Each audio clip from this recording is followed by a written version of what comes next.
రాష్ట్రంలో local body ఎన్నికలపై ప్రభుత్వం కసరత్తు చేస్తుంది. జూన్ చివర్లో లేదా జూలై మొదటి వారంలో ఎన్నికల నిర్వహణకు ప్లాన్ చేస్తుంది.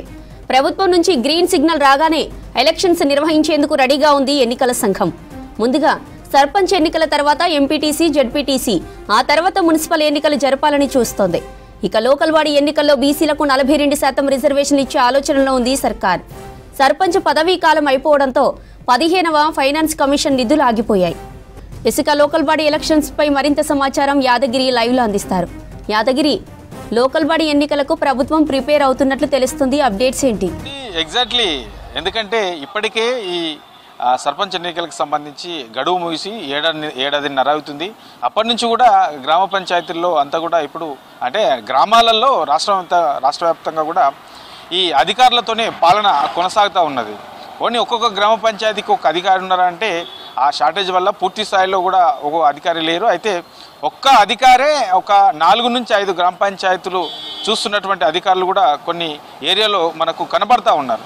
సో దీనివల్ల ఈ గ్రామ పాలన అనేది కొంత కుంటుపడతా ఉన్నది. ఇంకా దీంతో పాటు ఇదే కాదు, సర్పంచులు ఉంటే, రెగ్యులర్ సర్పంచులు కనుక ఉంటే మనకు 15th ఫైనాన్స్ కమిషన్ నుంచి రావాల్సినటువంటి నిధులు కూడా ఈ పాటికి వచ్చేవి. కానీ ఎన్నికలు జరగలేవు, సర్పంచులు లేరు.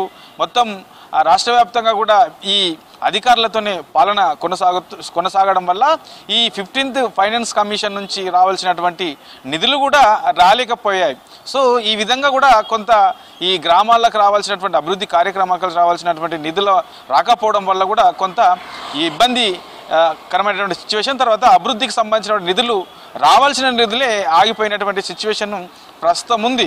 సో వీటన్నిటిని దృష్టిలో పెట్టుకొని ఇక ఎన్నికలు నిర్వహించాలని చెప్పేసి ప్రభుత్వం భావిస్తుంది. ఇప్పటికే నిర్వహించాలని అనుకున్నప్పటికీ ఏదైతే ఎన్నికల హామీలో భాగంగా ఈ బీసీలకు 42% రిజర్వేషన్లు ఇస్తామని చెప్పేసి కాంగ్రెస్ చెప్పిందో దానికి సంబంధించి ఇచ్చిన పాట నిలబెట్టుకునేందుకు ఆ విషయంలో ఇప్పటికే ఈ బీసీ రిజర్వేషన్లకు సంబంధించినటువంటి అంశంలో ఇక్కడ దానికి సంబంధించి పూర్తి స్థాయిలో కసరత్తు చేసి అసెంబ్లీలో దాని మీద నిర్ణయం తీసుకుని అది కేంద్రానికి పంపించారు. అయితే అది కేంద్రంలో పెండింగ్లో ఉన్నది.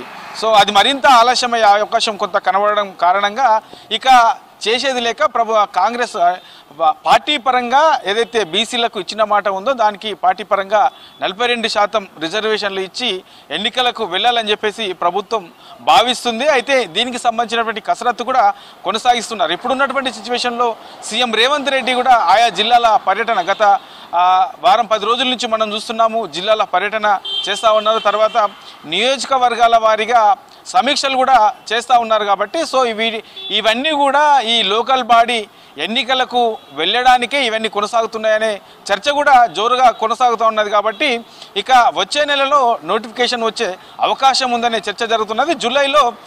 జూలై ఎండింగ్ వరకు ఈ సర్పంచ్కు సంబంధించినటువంటి ఎన్నికలు కూడా పూర్తయ్యే అవకాశం అయితే కనబడతా ఉన్నది. అయితే ఇప్పుడున్నటువంటి సిచ్యువేషన్, ప్రస్తుతం జరుగుతున్నటువంటి చర్చ చూస్తే మనకు ఈ సర్పంచ్ ఎన్నికలు ముందుగా నిర్వహించి ఆ తర్వాత ఎంపీటీసీ, జెడ్పీటీసీ ఎన్నికలు నిర్వహించాలి. ఆ తర్వాత ఈ మున్సిపల్కి సంబంధించినటువంటి ఎన్నికలు నిర్వహించాలని చెప్పేసి ప్రభుత్వం భావిస్తున్నట్లు తెలుస్తూ ఉన్నది. ఆ దిశగానే కసరత్తు కూడా కొనసాగిస్తున్నట్లు తెలుస్తూ ఉన్నది.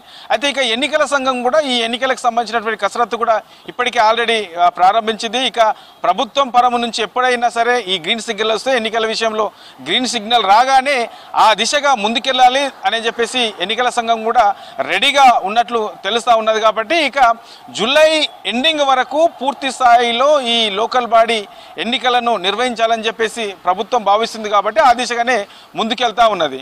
ఇక రిజర్వేషన్ల విషయానికి వస్తే బీసీలకు పార్టీ పరంగానే 42% రిజర్వేషన్లు ఇచ్చి ఆ దిశగానే ముందుకెళ్ళాలని చెప్పేసి భావిస్తున్నారు. కాబట్టి ఇక దీనికి సంబంధించిన కసరత్తు, తర్వాత గ్రామాల వారికి కూడా ఎక్కడెక్కడ ఎట్లాంటి సిచ్యువేషన్ ఉన్నది, ఇప్పటి వరకు ప్రభుత్వం అందించినటువంటి పథకాల విషయంలో ప్రజలు ఏమనుకుంటున్నారు, ఇంకా కొన్ని పథకాలు పెండింగ్లో ఉన్నాయి. కాబట్టి వాటికి సంబంధించినటువంటి పథకాలు కూడా అమలు చేసే విధంగా ప్రభుత్వం కసరత్తు చేస్తుంది. ఇక జూన్ 2న మరికొన్ని పథకాలకు సంబంధించి కూడా ప్రజలకు ఇచ్చే విధంగా ప్రభుత్వం ఆ దిశగా కసరత్తు మొదలుపెట్టింది. ఇక ఇప్పటికే రాజీవ్ యువ వికాసానికి సంబంధించి దీనికి సంబంధించి 5 లక్షల మందికి ఈ రాజీవ్ యువ వికాసం ఏదైతే పథకం ప్రభుత్వం ప్రకటించిందో దానికి సంబంధించి 5 లక్షల మందికి ప్రకటించే అవకాశం ఉంది. కాబట్టి ఓవరాల్గా ఇప్పటివరకు ఇచ్చినటువంటి పథకాల విషయంలో ప్రజలు ఏమనుకుంటున్నారు, ఇంకా ఏమేమి ఇవ్వాల్సినవి ఉన్నాయి, వాటన్నిటి కూడా పూర్తి స్థాయిలో ప్రజల్లోకి వెళ్లే విధంగా అధికారులు ఎట్లా ముందుకెళ్ళాలి, తర్వాత ఆ గ్రామాల వారీగా పార్టీకి సంబంధించినటువంటి కార్యకర్తలు ఎట్లా ముందుకు